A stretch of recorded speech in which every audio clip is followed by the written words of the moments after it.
Hey everyone, it's Dealer Destro back with another modern era G.I. Joe review. So for this video, we're going to be taking a look at the 50th anniversary Covert Operations Security Person, codename Stiletto. And I believe this figure was a fan-voted figure. I don't know where or when the vote was cast, because unfortunately I didn't get to cast my vote. So that would have been nice to participate in. I must have missed it. Probably doing some other stuff and not checking my Facebook feed, but that's on me. So this is the second half of the 2-pack for Heavy Duty, the last figure we just took a look at. And I think that this is getting into when you want to do something new, but you're stuck, right? Like you're working within the confines and the limitations of yes, you're tasked to do something new, but you know, we're gonna give you a car with 3 wheels, and you got to figure it out. So I honestly want to say that the team did a best effort here. But before I go down the path of soapboxing it up, let's just take a look at the file card. So that's what it looks like for those of y'all that have not seen it. What I find interesting about her is this little bit right here. She joined the team alongside Cobra defector Mercer, acting as his bodyguard. I don't know what canon this is from. Maybe it's a retelling in the comic books, but I recall Mercer and the gang showing up in the movie, which, you know, I got separate issues with the movie and we won't get into them here, but this interested me because this is probably one of the better written file cards, and maybe they took extra liberties because it was a fan voted figure. Anyway, so there's that one for my international folks. Turn it around. There's that one. So feel free to pause. And then last but not least, there is that one. Okay, so we'll get these to the side. Again, nothing really new here. So this is it. At least I think this is it. 2 swords, or swords, depending on if you follow the school of the blind master or not. And then this gun. So both of these have been rehashed before. I want to say these came with like every version of Jinx, the SDCC, and Retaliation. And I'm sure this gun has been milled around before as well. So we'll put those to the side and then we'll get into her. Stand, black finish, name, what we've come to expect. So this figure, a couple things. I do like the fact that we get another stand-in for the Slaughter's Marauders. I think we could use more of them. Heck, I'm even to the point where if they want to like throw me a mutton junkyard, you know, I would take that too. I'm trying to think like who they released in the 7-pack for BBTS. It escapes me now. But yeah, I mean, I would. You want to go ahead? You guys want something to do at Hasbro to reuse existing parts and whatnot? Throw me some more Slaughter's Marauders figures. I will eat them up. Anyway, so this whole thing from here down, Agent Helix, all day, from Rise of Cobra, even the same web gear. I will say that paint on this figure is much better, and one of the best painted figures that I've seen, aside from a couple things I noticed, and we'll get to those as we review the figure here. So, getting in close, let's take a look at the new head sculpt. So this is the new head sculpt, and I don't know that it exactly matches with what's on file card here. You see what I'm saying? Like, she's got, it looks like she's got like eyeliner and maybe some, I don't know why my camera's doing that, and maybe some lipstick, perhaps. But here, nothing. And it just looks weird. Like, it looks, I appreciate this. I appreciate this, the scar, and kind of how it makes, like, it offsets the eye a little bit. That's nice. The highlights are nice, but when you give me stuff like that, where you just miss, like, what were you doing there? Like, that's kind of like been my gripe throughout the whole 50th run, is that it's extremely, you never know what you're going to get. You never know what you're going to get, Janae, when you open one of these. Like, it's kind of frustrating. I mean, it's definitely aggravating. But again, like, I can touch that up, no problem. But there's other people out there who, you know, they don't want to do that. And they shouldn't have to do that. But again, it goes back to the age-old debate. Like, at the end of the day, this really is, what are they charging? $17.99?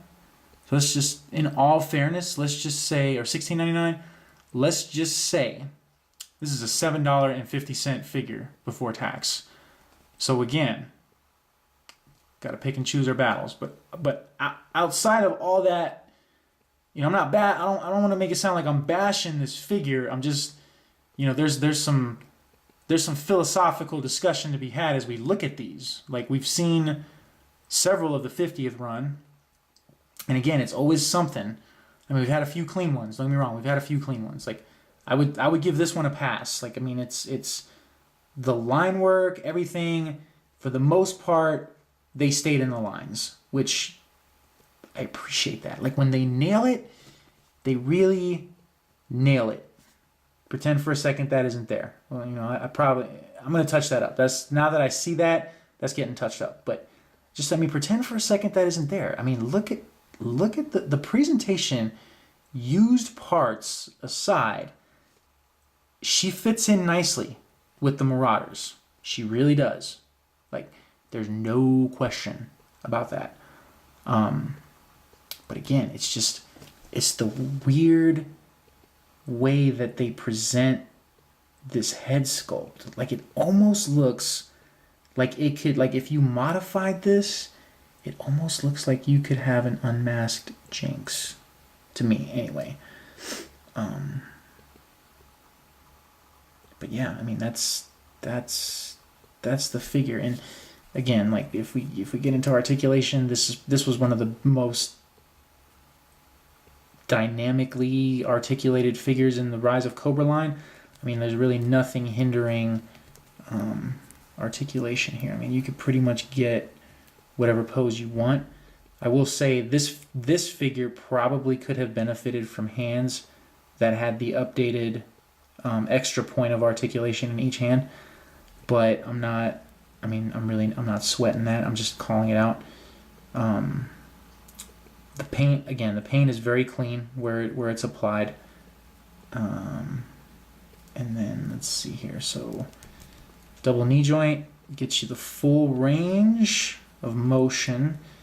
And then this is pretty much what you'd come to expect from a figure. She doesn't have like the updated ankle articulation, and that's fine. But you know, there's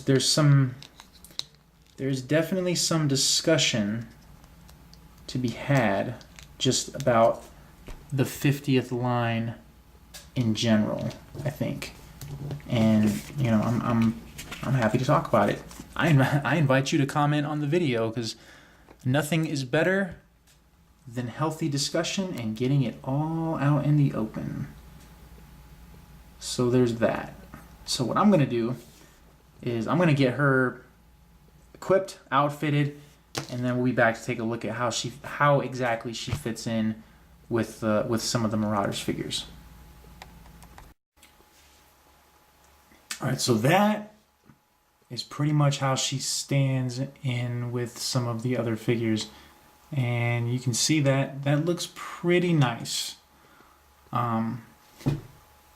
What's unfortunate is, excuse me, I think, and this is just my personal opinion, I think she might be the superior figure in the 2-pack.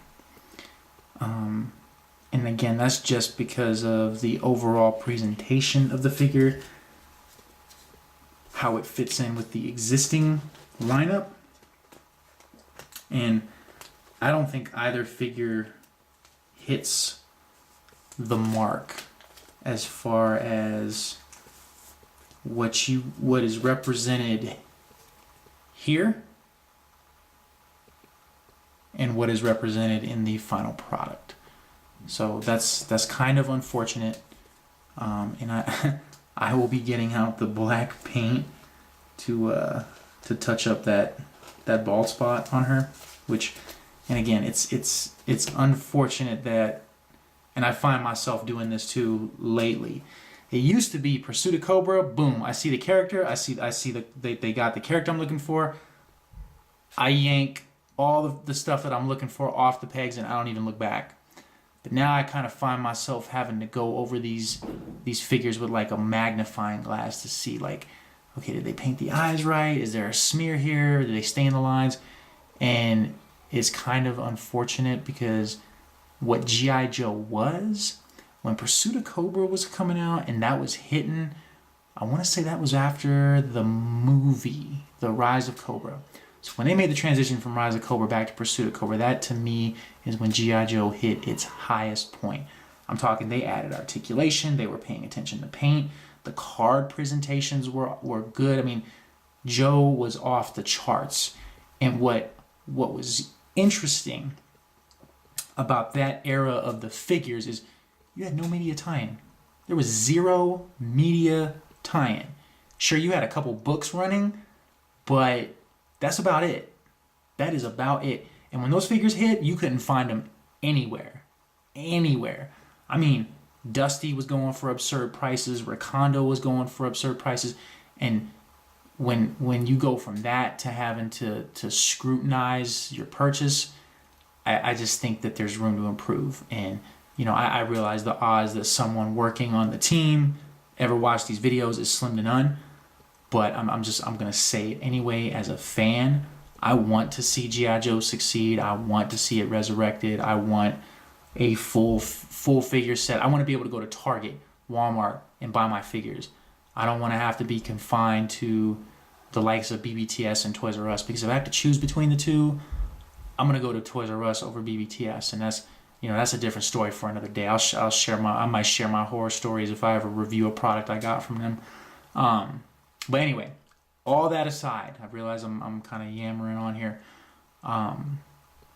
If you're a fan of the Slaughter's Marauders and you want an extra figure to display in the roster, you're not going to get anything new. So you might want to pick this up if you have an itch that just can't be scratched. Otherwise, I would say the pack is entirely worth passing on, because again, you can piece together a decent heavy duty for any customizers that are out there. So that is my 2 cents on the matter. Again, appreciate you guys taking the time to listen in and watch the videos. So till next time, hope you guys take care, and we'll see you on the next go around.